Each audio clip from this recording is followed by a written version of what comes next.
Hello friends. Okay, let's talk about language, because I said in my last video that I had gotten some comments saying that I shouldn't be using prostitute and prostitution, that the words I should be using are sex work and sex worker, because that's more of like a harm reducing choice of words. And that made a lot of sense to me. I pointed out that I had been corrected and that I was going to work on it, and then I got more feedback, and then I did my own research deep dive once we got here to Colorado.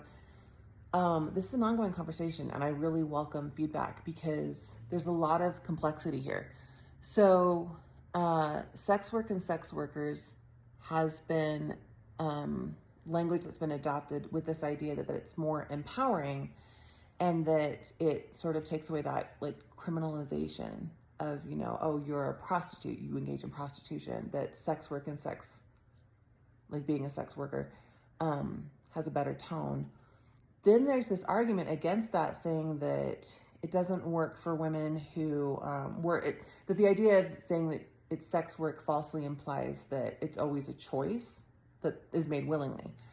And that, like in the term, like if you were going to say a child sex worker, like that doesn't really work because that can't be a choice that the child made willingly. It's not possible. And so then what do you do with that? And that the other terms like prostitute and prostitution are better to use because of the negative, that's less harmful. Anyway, lots of language and discussion about the language on both sides, and I haven't found the perfect answer for me. I mean, the scope of this research project goes from 1750 to 1950 in America, and if you look at the language that's been historically used, prostitute comes up a lot, but other terms, I'm not going to read them all, but you've got terms that are used here. I've been collecting them.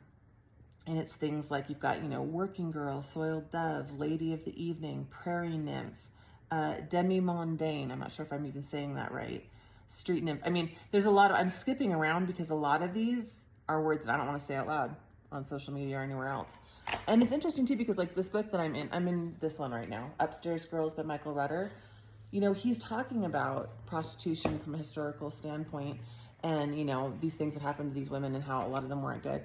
And at the same time, he slips into using, like, he'll refer to them as soiled doves or these fallen ladies, and it's so jarring and annoying because I'm like, that's just like, they're just women. Like, when you say it like that, it almost sounds like they were destined to have these things happen to them.